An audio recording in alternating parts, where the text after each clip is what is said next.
नमस्कार मित्र मंडळी, मी आहे तुमचा captain Shreyas, physics master teacher.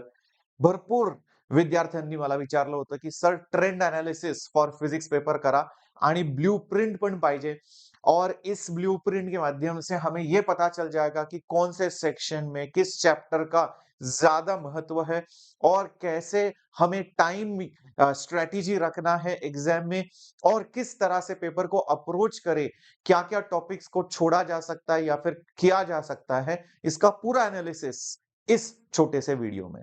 तो फटाफट वीडियो को लाइक करो और अपने वी महाराष्ट्र चैनल को सब्सक्राइब करो बिकॉज़ इस चैनल के ऊपर सिर्फ बोर्ड का ही नहीं बल्कि आपका सीईटी का भी तैयारी होगा और भी अगर कुछ इंपॉर्टेंट बातमी आती है रिगार्डिंग जेईई, नीट इसकी भी जानकारी आपको यहाँ पर दी जाएगी। ओके? तो फटाफट लाइक कर लिया है, सब्सक्राइब कर लिया है, अनेक-अनेक धन्यवाद। चलो देखते हैं पूरा का पूरा एनालिसिस। जैसे कि आपको पता है कि थ्योरी एग्जाम जो होता है 70 मार्क्स और प्रैक्टिकल एग्जाम के मार्क्स जो होते हैं वो आपके इन्विजिलेटर जो एक्सटर्नल इंटरनल इनके ऊपर डिपेंड करता है। जनरली अगर आप अच्छे से बनाए रखे हो, कॉलेज के अंदर आपके कुछ ज्यादा नखरे नहीं है और आपने प्रैक्टिकल्स मोर और लेस मान लो अटेंड किए तो जनरली 30 के 30 नंबर मिल जाते हैं, इतना मुश्किल नहीं होता है। ठीक है, अब बारी आती है मेनली थ्योरी पेपर की। ठीक है, बिकॉज़ प्रैक्टिकल में कुछ ना कुछ करके आप कर ही देते हो, है ना? इतना मुश्किल नहीं होता है। बट मेनली थ्योरी पेपर में अगर आपने अच्छा स्कोर कर लिया, तो यहाँ से 30 नंबर तो हो गए। यहाँ से अगर 60-65 मार्क्स भी अगर आ गए, तो आपके आसानी से 90-95 मार्क्स फिजिक्स पेपर में बन जाएँगे।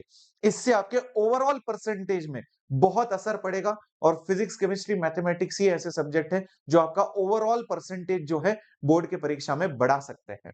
ठीक है? तो 3 घंटे का पेपर है।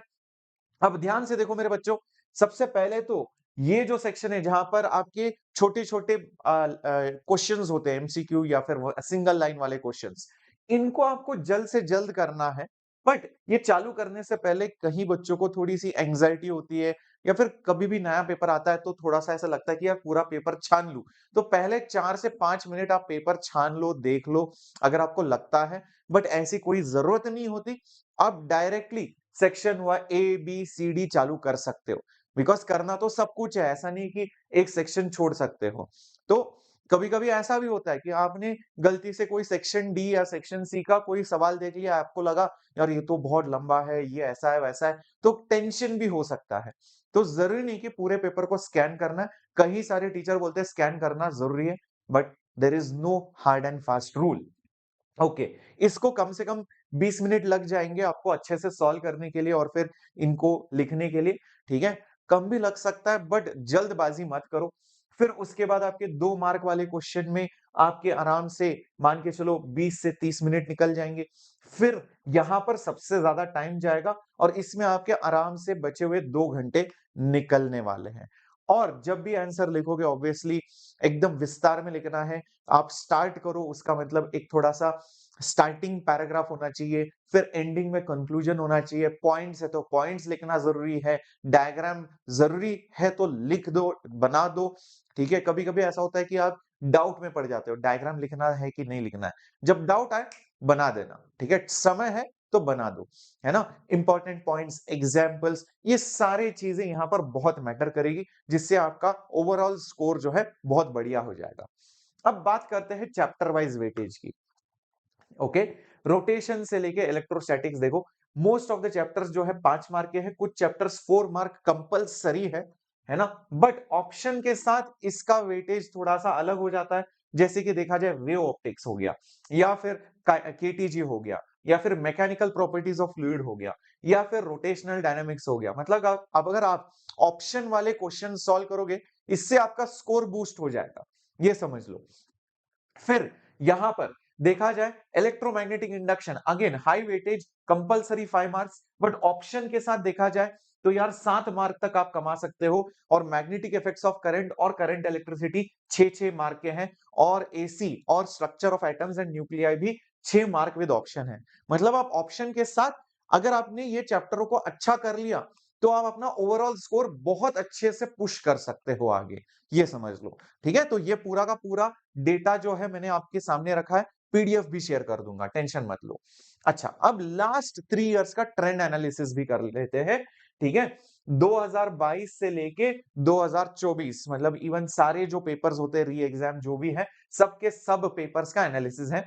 ठीक है, तो ध्यान से देखो रोटेशनल मैकेनिक्स में यहां पर जनरली एक मान के चलो क्वेश्चन आता है फ्रॉम सेक्शन ए एमसीक्यू, है ना। अगर आप देखो केटीजी के सवाल थोड़े ज्यादा रेगुलर आते हैं, जहां जहां पर भी आपको नंबर 2 दिखाई दे मतलब वो थोड़ा ज्यादा इंपॉर्टेंट हो जाता है।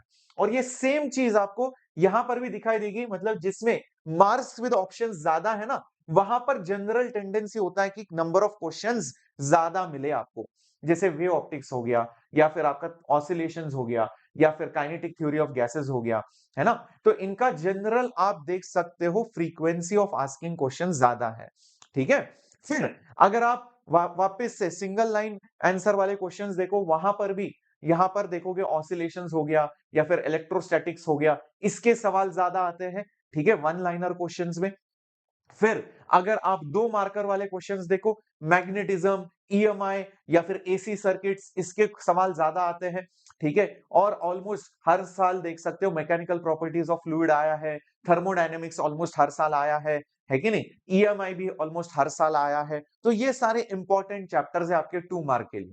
फिर अगर 3 मार्कर क्वेश्चन की बात की जाए, देख लो मेरे बच्चों वापस से केटीजी बहुत इंपॉर्टेंट है, मैकेनिकल प्रॉपर्टीज ऑफ फ्लूइड भी इंपॉर्टेंट है, वेव ऑप्टिक्स भी दिखाई दे रहा है इंपॉर्टेंट है कि नहीं, एसी सर्किट्स ईएमआई का इंपॉर्टेंस भी दिखाई दे रहा है, मैग्नेटिक इफेक्ट्स और करंट का हर साल गारंटीड सवाल आया है। 3 मार्कर वाले सवाल जो देख सकते हो यहां पर, है कि नहीं।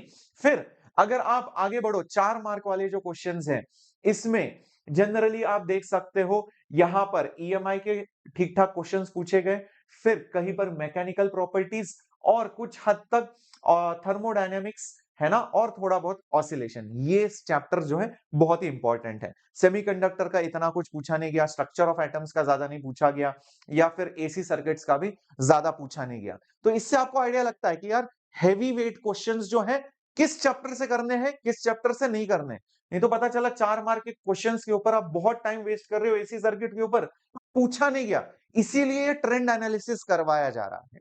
अच्छा, तो सबसे must do chapters you can not skip, मतलब कुछ भी हो जाए स्किप नहीं करना है। कौन से चैप्टर्स है? KTG, thermo, wave optics, EMI, mechanical properties of fluids और इलेक्ट्रोस्टैटिक्स। ये 100% आपको करना ही करना है, बहुत अच्छे से करना है।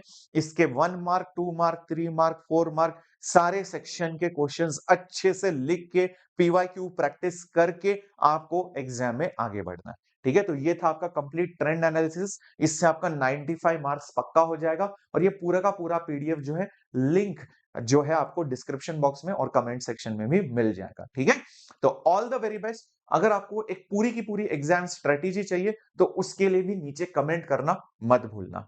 थँक यू, धन्यवाद। मी आहे तुमचा कॅप्टन श्रेयस, पुन्हा भेटूया।